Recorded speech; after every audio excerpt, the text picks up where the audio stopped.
Hi ಸ್ನೇಹಿತರೆ, ಎಲ್ಲರಿಗೂ ನಮಸ್ಕಾರ. ನಾನ್ ನಿಮ್ಮ ಕಾವ್ಯ. ಇವತ್ತು ಮತ್ತೊಂದು ಹೊಸ ಪ್ರೊಫೈಲ್ ಜೊತೆಗೆ ನಾನ್ ನಿಮ್ಮ ಮುಂದೆ ಬಂದಿದ್ದೇನೆ. ಪ್ರೊಫೈಲ್ ತುಂಬಾನೇ ಚೆನ್ನಾಗಿದೆ, ನಿಮಗೂ ಕೂಡ ಇಷ್ಟ ಆಗುತ್ತೆ ಅಂತ ಅನ್ಕೊಂಡಿದ್ದೇನೆ. ಹಾಗಾಗಿ ಎಲ್ಲಿಯೂ ಕೂಡ ಸ್ಕಿಪ್ ಮಾಡದೆ ಕೊನೆ ತನಕ ನೋಡಿ. ಬನ್ನಿ ಮೊದಲು ಇವರ ಪರಿಚಯನ ಮಾಡಿಕೊಳ್ಳೋಣ.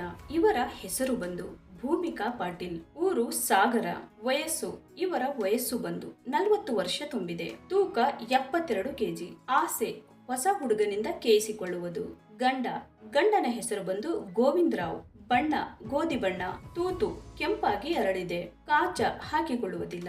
ಸ್ನೇಹಿತರೆ, ಇದು ಇಷ್ಟು ಭೂಮಿಕಾ ಅವರಿಗೆ ಸಂಬಂಧಿಸಿದ ಬಯೋಡೇಟಾವನ್ನ ಶೇರ್ ಮಾಡಿಕೊಂಡಿದ್ದಾರೆ. ಹುಡುಗ ಹೀಗಿರಲಿ, ಹೆಣ್ಣಿನ ಬಗ್ಗೆ ಒಳ್ಳೆಯ ಆತ್ಮಗೌರವ ಇರಲಿ, ಜಿಲೇಬಿ ತಿನ್ನುವ ಆಸೆ ಹೊಂದಿದ್ದರೆ ಸಾಕು, ಕರೆದಾಗ ಬಂದು ರಾತ್ರಿ ಸುಖ ಕೊಟ್ಟರೆ ಸಾಕು, ಗಂಡನ ಅವಶ್ಯಕತೆ ಇಲ್ಲ, ಮಿಂಡನ ಸುಖ ಬೇಕು, ತೂತನ ಅರಳಿಸುವ ಕಲೆ ಹೊಂದಿರಬೇಕು, ಹೆಣ್ಣಿನ ಮನಸ್ಸನ್ನು ಅರ್ಥ ಮಾಡಿಕೊಂಡು ಪ್ರೀತಿ ನೀಡಬೇಕು, 6 ಇಂಚು ಊಟ ಇರಬೇಕು, ಇಲ್ಲ ಅಂದರೆ ಬೇಡ, 50 ವರ್ಷದ ಒಳಗಿನವರಿಗೆ ಮಾತ್ರ ತೂತು ಸಿಗುತ್ತೆ. ಸ್ನೇಹಿತರೆ, ಭೂಮಿಕಾ ಅವರಿಗೆ ಹುಡುಗನ ಸ್ವಭಾವ ಹೇಗೆಲ್ಲ ಇರಬೇಕು ಅನ್ನುವುದನ್ನ ಮಾಹಿತಿಯೊಂದಿಗೆ ವಿವರವನ್ನ ಹಂಚಿಕೊಂಡಿದ್ದಾರೆ. ವೈಯಕ್ತಿಕ ವಿಚಾರ: ನೋಡಲು ಅಂದವಾಗಿ ಚಂದವಾಗಿ ಇದ್ದೇನೆ, ತೂತು ದಪ್ಪವಾಗಿ ಮೃದುವಾಗಿ ಹರಡಿದೆ, ಬಳ್ಳಿಯ ಹಾಗೆ ನನ್ನ ಸೊಂಟ ಬಳಕುತ್ತದೆ, ತೊಡೆಯ ಸಂಧಿಗಳು ಉಜ್ಜಿ ಕೆಂಪಾಗಿವೆ, 7 ಇಂಚಿನ ಸಾಮಾನು ಆರಾಮಾಗಿ ತೂತಿನಲ್ಲಿ ಹೋಗುತ್ತೆ, ಅದರ ಬಗ್ಗೆ ಚಿಂತೆ ಮಾಡುವುದೇ ಬೇಡ, ಮೊದಲು ತೂತು ನೋಡಿ ಆಮೇಲೆ ಸಾಮಾನು ಹಾಕಿ. ಇಷ್ಟ ಇದ್ದವರು ಬೇಗ ಕಮೆಂಟ್ ಮಾಡಿ ತಿಳಿಸಿ.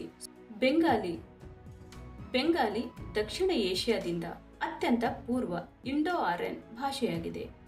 ಇದು ಪಾಲಿ ಎಂಬ ಭಾಷೆಯಿಂದ ಅಭಿವೃದ್ಧಿಗೊಂಡಿದೆ.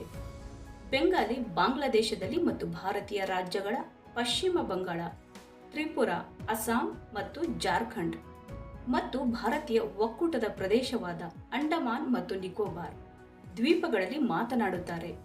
ಸುಮಾರು 220 ಮಿಲಿಯನ್ ಸ್ಥಳೀಯ ಭಾಷಿಕರು ಮತ್ತು ಸುಮಾರು 250 ಮಿಲಿಯನ್ ಬೆಂಗಾಲಿ ಮಾತನಾಡುವವರು ಇದ್ದಾರೆ.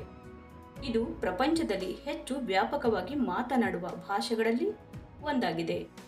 7ನೇ ಸ್ಥಾನದಲ್ಲಿದೆ. ಬಾಂಗ್ಲಾದೇಶದ ಹೆಚ್ಚಿನ ಜನರು ಬಂಗಾಲಿಯಲ್ಲಿ ಮಾತನಾಡುತ್ತಾರೆ ಮತ್ತು ಅನೇಕ ಪ್ರಸಿದ್ಧ ಪುಸ್ತಕಗಳು ಮತ್ತು ಕವನಗಳನ್ನು ಬೆಂಗಾಲಿಯಲ್ಲಿ ಬರೆಯಲಾಗಿದೆ. ರವೀಂದ್ರನಾಥ್ ಟ್ಯಾಗೂರ್ ಅವರು ಬೆಂಗಾಲಿಯ ಭಾಷೆಯಲ್ಲಿ ಬರೆದ ಪ್ರಸಿದ್ಧ ಕವಿ. ಟ್ಯಾಗೂರ್ ಅವರು ಸಾಹಿತ್ಯದಲ್ಲಿ ನೊಬೆಲ್ ಪ್ರಶಸ್ತಿ ಪಡೆದರು.